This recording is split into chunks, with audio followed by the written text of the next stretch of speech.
फरमाते हैं एक मछली अल्लाह ताला ने दरिया के किनारे भेजी। फरमाते हैं वो थी तो मछली पर पहाड़ जितनी थी। बुखारी में लफ्ज हैं, हजरत जाबिर इब्न अब्दुल्ला रदी अल्लाह ताला अन्हु फरमाते हैं 300 आदमी 18 दिन तक उस मछली को खाते रहे, मछली खत्म ही नहीं हुई। मछलियां नहीं, मछली। कहते हैं 18 दिन 300 बंदा खाता रहा, मछली खत्म ही नहीं हुई। और फरमाते हैं कि उसकी हड्डी निकाल के, कांटा कहेंगे आप अपनी जुबान में, कहते हैं वो निकाल के ना तो उसको खड़ा किया ना जब, तो ऊंट कजावे समेत उसके बीच से गुजर जाता था। 2 उसके कांटे जोड़े। फरमाते हैं वो उसका गोश्त हम खाते थे और उसकी चर्बी बतौर तेल के हम जिस्मों पे मलते थे। बीमारों को उससे सुकून आता था, तंदुरुस्ती शिफा होती थी। फरमाते हैं हम खाया भी हमने और कुछ लेके हम मदीने भी गए, और कुर्बान जाए नबी पाक ने भी उसमें से खाया। हमने अर्ज की हुजूर ये मुअम्मा क्या है, ये माजरा क्या है?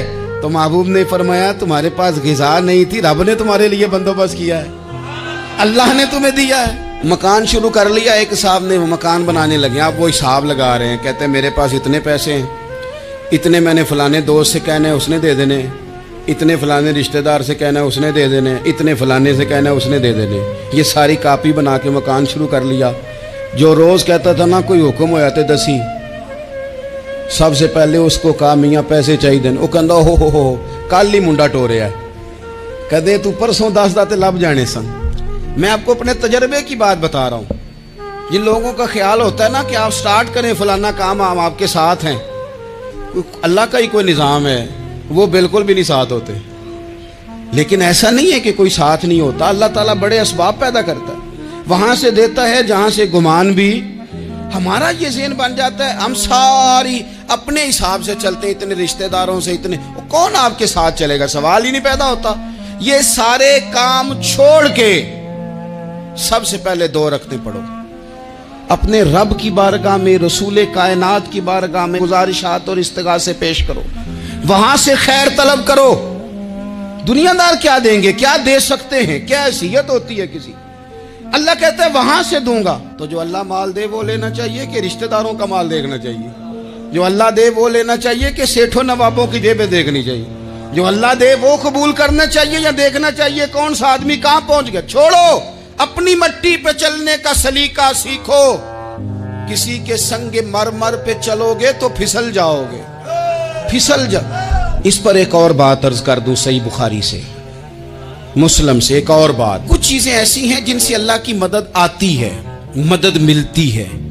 एक चीज उनमें से ऐसी है जिससे बहुत मदद नाज़िल होती है। वो है कि जब रब आपको देना तो फिर आप भी उसके रास्ते में दें, फिर मदद आती है, फिर और आता है। बुखारी मुस्लिम में हदीस है, ये ज्यादा ही तवज्जो तलब अमर है, इस पर आप गौर करेंगे। हजरत अबू हुरैरा फरमाते हैं कि नबी पाक अलैहिस्सलाम ने फरमाया एक शख्स ने बादलों के अंदर से आवाज सुनी कि फलां आदमी का खेत और बाग खुश्क हो गया है, वहां बरसो और उसके खेत को सैराब करो। वो बड़ा हैरान हुआ कि बादल से आवाज आ रही। फिर उसने देखा कि एक पहाड़ी पर बारिश हुई, वो बादल वहां बरसा, फिर नालियों से होता हुआ पानी एक तरफ चला। तो जिसने आवाज सुनी थी, हुजूर बयान कर रहे हैं, वो भी पीछे पीछे चला कि पानी किधर जा रहा है। उसने जाके देखा कि एक मकाम पे एक बाग को वो पानी लग रहा है और एक आदमी वो पानी लगा रहा है। उसने उससे पूछा तेरा नाम क्या है? उसने कहा क्यों? कहने लगा बता ना। उसने नाम बताया तो कहने लगा यही तो वो नाम है जो मैंने बादलों के अंदर से सुना है कि फलां के खेत को पानी दे दो। उसने कहा यार तू क्या अमल करता है कि स्पेशल तेरे लिए बारिश बरसे? ये बुखारी पढ़ रहा हूं, सियासता से हदीस अर्ज कर रहा हूं। उससे पूछा तू क्या काम करता है कि जनाब अल्लाह तबारक व तआला का हुक्म करम आया कि खास तेरे लिए पानी बरसे और तेरे खेत को सैराब करे। तो उसने कहा छोटा जिम्मेदार हूं, पर जब फसल उगती है तो 3 हिस्से करता हूं। एक हिस्सा अपने बाल बच्चों पे, बहन भाइयों पे खर्च करता हूं, एक हिस्सा पूरा, और एक हिस्सा दोबारा काश्तकारी पे लगाता हूं, और तीसरा हिस्सा खालिस मैंने मिस्कीनों, यतीमों और गरीबों के लिए रखा हुआ। वो जो तीसरा हिस्सा, अल्लाह करे आप समझे, वो रब के बंदों पे तीसरा हिस्सा खर्च करता है ना, तो करीम मालिक ने फरमाया जहां से गरीब का हिस्सा जाता है वो खेत खुश्क नहीं रहना चाहिए, वो जहां से मिस्कीन रोटी खाते हैं वो खुश्क ना रहे, जहां से यतीमों को कुछ आता है कहीं उसकी फसल रह ना जाए। मैं और आप भी अगर अपने माल में मिस्कीनों, यतीमों, गरीबों के हिस्से रख लेंगे तो फसलें खुश्क नहीं रहेंगी, उनके अंदर ताजगी आएगी, नूर आएगा, करम आएगा, खास कर खुदा की रहमत बरसेगी। मदद अल्लाह से चाहें, अपनी तवज्जुहात का मरकज रब रसूल की जात को बनाएं, फिर आप महसूस करेंगे कि बड़ी जल्दी अल्लाह ताला की मदद आने लगी है। कभी आप सिर्फ कह देना मेरा रब मेरे साथ है, इस लफ्ज में इतनी ताकत है कि दुश्मन वैसे ज़ेर हो जाता है। जिंदगी में किसी से भी लड़ाई हो, अच्छी तरह सोच लें कि अल्लाह उस तरफ है या इस तरफ है। अगर आप ज्यादती पे हैं तो फिर रब मजलूम की जानिब है।